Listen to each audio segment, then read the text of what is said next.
अस्सलाम वालेकुम। अब यहाँ पे हम न्यूमेरिकल्स करेंगे इस वीडियो में सैम्पल प्रॉब्लम 4.4 से।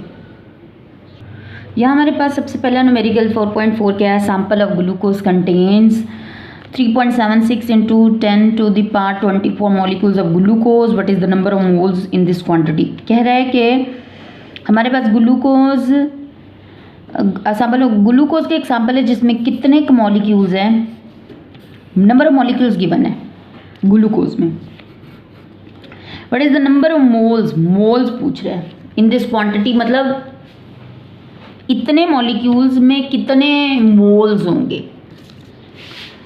उसने हमें मॉलिक्यूल्स दिए हुए, मैंने आपको लास्ट वीडियो में भी बताया था और इस टेबल में समझाया था कि पार्टिकल्स का मतलब होता है molecules in case of covalent compound या मोलेकुलर कंपाउंड। पार्टिकल्स का मतलब होता है formula units in case of ionic compound. और पार्टिकल्स का मतलब है molecules in case of non metals, और मेटल्स में पार्टिकल्स का मतलब एटम्स, नोबल गैसेस में पार्टिकल्स का मतलब एटम्स है। और यहाँ मेरे पास क्वेश्चन में ग्लूकोज के बारे में कहा हुआ है कि ग्लूकोज के इतने मॉलिक्यूल्स हैं। तो ग्लूकोज एक कोवेलेंट या मोलेकुलर कंपाउंड है और कोवेलेंट मोलेकुलर कंपाउंड में मॉलिक्यूल्स का मतलब है पार्टिकल्स। मतलब उसने हमें मॉलिक्यूल्स दिए हुए हैं तो इसका मतलब उसने हमें पार्टिकल्स दिए हों।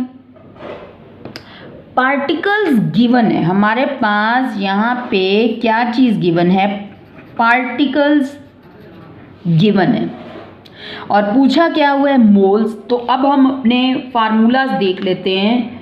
जो हमारे पास फार्मूलाज हैं, जो हमने यहाँ इस टॉपिक में 5 फार्मूलाज इस्तेमाल किए हैं, जिसमें से एक है नंबर ऑफ मोल्स का, ये वाला फार्मूला। एक हमारे पास हैं 5 फार्मूलाज जो हमने इस पूरे टॉपिक में यूज़ किए हैं, जिसमें से ये मोल निकालने का फार्मूला, ये पार्टिकल्स निकालने का, पार्टिकल्स, ये मोल्स। अच्छा, क्वेश्चन में उसने हमसे पूछा क्या है, क्वेश्चन में उसने हमसे पूछा है मोल्स पूछे हैं और पार्टिकल्स गिवन है। तो मोल्स निकालने के हमारे पास कितने फार्मूले थे, हमारे पास एक फार्मूला मोल निकालने का ये था, ये तब लगाएंगे जब हमारे पास मैस गिवन होगा, और एक मोल निकालने का ये वाला फार्मूला भी तो है। अब इस फार्मूले को यूज़ करने की बारी आ गई है। हमने ये फार्मूला लगा के देख लिया, ये फार्मूला न्यूमेरिकल्स में यूज़ करके देख लिया, ये फार्मूला भी देखा है, रह गया ये वाला फार्मूला और ये वाला फार्मूला। तो नंबर ऑफ मोल्स निकालने का एक फार्मूला ये भी है, number of particles upon Avogadro number. और पार्टिकल्स क्या मतलब है कोवेलेंट कंपाउंड में, पार्टिकल्स का मतलब मॉलिक्यूल्स हैं। और उसने हमें न्यूमेरिकल्स में क्या दिए हुआ, मॉलिक्यूल यानी पार्टिकल्स, और मोल्स पूछे हैं। तो हम ये वाला फार्मूला यूज़ करेंगे, number of moles is equal to number of particles upon Avogadro. Particles यानी मॉलिक्यूल्स ऊपर रखे हैं, एवोगैड्रो से डिवाइड करेंगे, हमारे पास मोल्स निकल के आ जाएंगे। तो हमने निकालने हैं नंबर ऑफ मोल्स। तो number of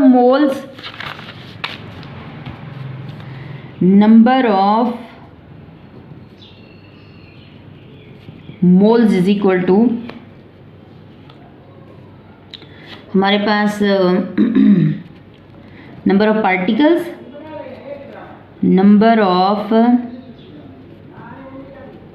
particles upon NA क्या है, एवोगैड्रो। अब यह नंबर ऑफ पार्टिकल्स लिखने की बजाय हम क्या लिख लेते हैं, मॉलिक्यूल्स, क्योंकि हमारे पास मॉलिक्यूल्स है ना। तो कोवेलेंट कंपाउंड या मोलेकुलर कंपाउंड ग्लूकोज में मॉलिक्यूल्स को और बाकियों में एटम्स, फार्मूले कलेक्टिवली क्या बोलते हैं, पार्टिकल्स। तो नंबर ऑफ मॉलिक्यूल्स हमारे पास कितने हैं, 3.76 into 10 to the power 24 upon Avogadro number कितना है हमारे पास 6.02 multiply by 10 to the power 23, और ये हमारे पास डिवाइड करके आएगा। यहाँ पे यूनिट भी हम पुट कर लेते हैं मॉलिक्यूल्स, और ये मॉलिक्यूल्स पर मोल। तो मतलब पर मोल में कितने मॉलिक्यूल्स होते हैं, each 1 mole contain how much molecules, 6.02 multiply bye, अब ये हमारे पास डिवाइड करके आएगा 6.25 मोल, मॉलिक्यूल से कैंसिल, और ये मोल जब ऊपर जाएगा तो +1 आ जाएगा। तो नंबर ऑफ मोल्स हमारे पास आ गए। इसको हम एक और तरीके से भी कर सकते हैं। कैसे करेंगे कि देखो ग्लूकोज के 6.02 मल्टीप्लाई बाय 10⁻23 मॉलिक्यूल्स बराबर होंगे 1 मोल के।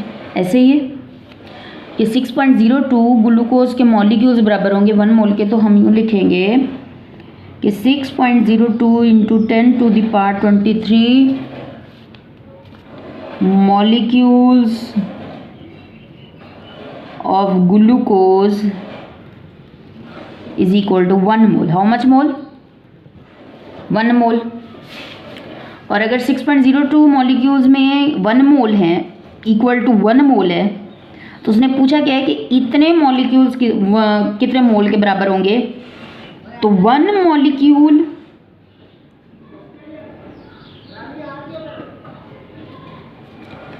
ऑफ ग्लूकोज कितने मोल के बराबर होगा? 1 डिवाइडेड बाय 6.02 इंटू 10⁻23। अब 1 मॉलिक्यूल ऑफ ग्लूकोज कितने मोल के बराबर होगा? 1/6.02 मल्टीप्लाई बाय 10⁻23। और अगर 1 मॉलिक्यूल में इतने मोल हैं, मोल, तो 3.76 इंटू 10⁻24 मॉलिक्यूल्स कितने मोल के बराबर है? आप इसको भी मल्टीप्लाई कर दो। 3.76 इंटू 10⁻24 और इधर भी मल्टीप्लाई कर दो। आप लिखो 3.76 into 10⁻24 molecules of glucose is equal to how much mole? 1/6.02 into 10⁻23 into 3.76 10⁻24 mole. और ये मल्टीप्लाई डिवाइड करके हमारे पास आएगा 6.25 मोल। 6.25 मोल्स। तो मतलब इस तरीके से भी किया जा सकता है, लेकिन ये मेथड फार्मूला वाला इजी है। हमारे पास नेक्स्ट न्यूमेरिकल है, how many atoms are there in sodium metal that contains 2.3 gram. मतलब 2.3 ग्राम सोडियम मेटल है, मैस दिया हुआ है और एटम्स पूछे हुए हैं, नंबर ऑफ एटम्स पूछे हुए हैं। अब हमारे पास सोडियम क्या है भाई? एलिमेंट है और मेटल है। क्या है? मेटल। तो हमने इस स्केच से क्या पढ़ा था कि मेटल्स में क्या होते हैं? एटम्स। और मेटल के जो एटम्स हैं 6.02 मल्टीप्लाई बाय 10⁻23 एटम्स बराबर है 1 मोल के। यहाँ आपको बताया था कि 1 mole is equal to 6.02 into 10⁻23 particles का मतलब है 6.02 into 10⁻23 molecules in case of covalent molecular compound, या इस 6.02 10⁻23 पार्टिकल्स का मतलब है 6.02 into 10⁻23 formula units in case of ionic compound.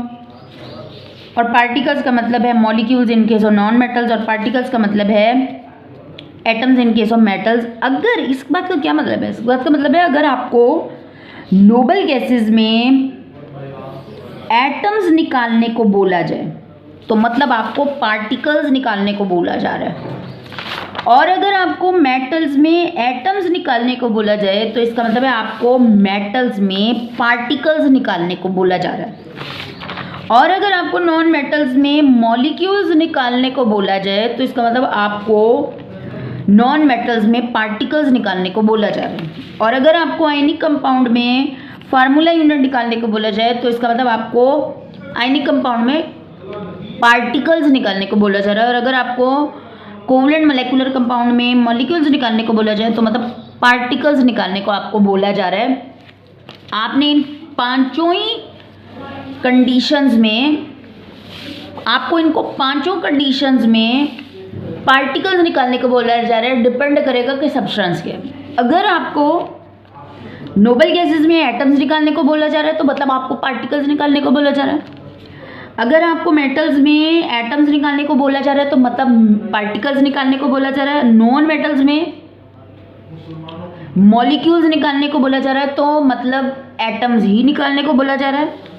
Ionic compound में फार्मूला यूनिट का मतलब भी पार्टिकल्स निकालना ही है और कोवलेंट मोलेकुलर कंपाउंड में मॉलिक्यूल्स निकालने का मतलब भी पार्टिकल्स निकालने का ही कहा जा रहा है। अब न्यूमेरिकल हमारे पास क्या है, how many atoms are there, मतलब और सोडियम क्या है, मेटल है, तो मतलब आपको इनडायरेक्टली पार्टिकल्स निकालने को बोला जा रहा है, पार्टिकल्स निकालने को। और अब हम पार्टिकल्स वाला फार्मूला इस्तेमाल कर, अब पार्टिकल्स निकालने के हमने यहाँ दो फार्मूलाज पढ़े थे, एक ये वाला नंबर ऑफ पार्टिकल्स और एक ये वाला। हमारे पास दो फार्मूलाज हैं पार्टिकल्स निकालने के, ये दो फार्मूलाज। इसमें से ये वाला तो हमने ये वाला हम लगा चुके हैं, ये वाला हमने अभी तक यूज़ नहीं किया, हम ये दोनों ही यूज़ कर लेते हैं। तो हम पार्टिकल्स का पहले ये वाला फार्मूला इस्तेमाल करते हैं नंबर ऑफ पार्टिकल्स का, क्योंकि हमने अभी तक यूज़ नहीं किया। Number of particles is equal to number of moles. लेकिन इसमें एक प्रॉब्लम है कि हमें मोल्स चाहिए और मोल्स यहाँ गिवन नहीं है, यहाँ तो मैस गिवन है।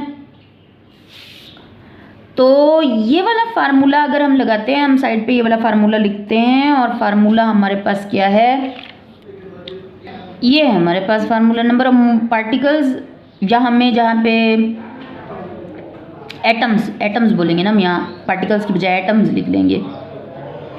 Number of moles into Na, और हमारे पास मोल्स हमारे पास अब गिवन नहीं है, तो हमारे पास तो मैस गिवन है। इसका मतलब हमें पहले मोल्स फाइंड करने पड़ेंगे, फिर हम यहाँ पे क्या फाइंड करेंगे, नंबर ऑफ एटम्स। तो पहले हम नंबर ऑफ मोल्स फाइंड करते हैं, और नंबर ऑफ मोल्स फाइंड करने का हमारे पास फार्मूला क्या है, mass upon molar mass, mass upon molar mass. और मैस हमारे पास कितना है 2.3 ग्राम, और मोलर मैस हमारे पास सोडियम का कितना है 23 ग्राम पर मोल। तो ये हमारे पास आएगा डिवाइड करके, ये हमारे पास आएगा 0.1 ग्राम से कैंसिल, मोल ऊपर जाएगा तो ऊपर आ जाएगा +1, हमारे पास मोल्स निकल गए। अब हम निकालने नंबर ऑफ एटम्स यानी पार्टिकल्स का फार्मूला लगाएंगे, नंबर ऑफ एटम्स। तो नंबर ऑफ एटम्स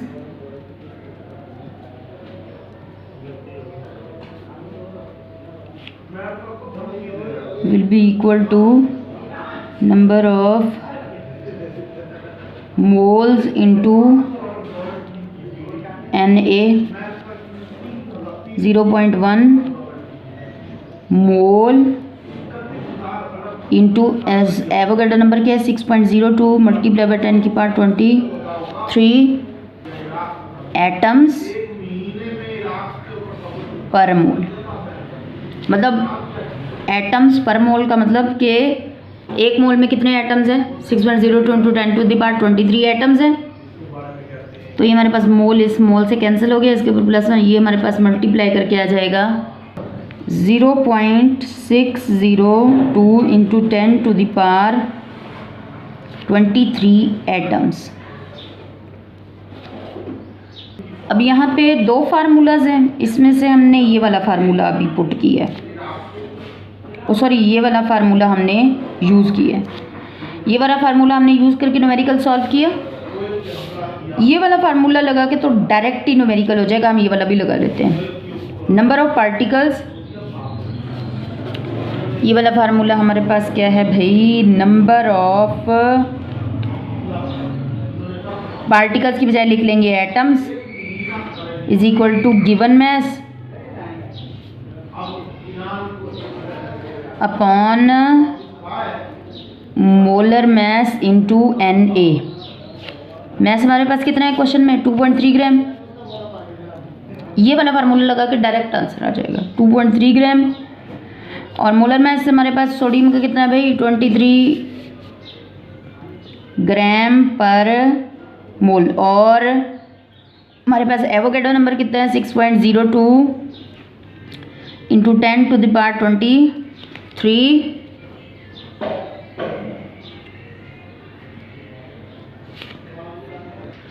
यहाँ पे हम क्या लिखेंगे कि एटम्स पर मोल। एटम्स पर मोल का क्या मतलब कि जो सोडियम है उसके 1 मोल में ईच 1 मोल में, यानी हर एक मोल में कितने एटम्स होंगे, 6.02 एटम्स। तो अब यहाँ पे ग्राम ग्राम से कैंसिल हो जाएगा, मोल मोल से, पर मोल से, और हमारे पास यहाँ पे डिवाइड करके आएगा 0.602 इंटू 10⁻23 एटम्स। मतलब ये वाला फार्मूला लगा के डायरेक्ट एटम्स निकल आएंगे, और ये वाला फार्मूला लगाएंगे तो पहले मोल्स फाइंड करना पड़ेंगे और फिर जाके हमारे पास एटम्स हमें फाइंड करना पड़ेंगे।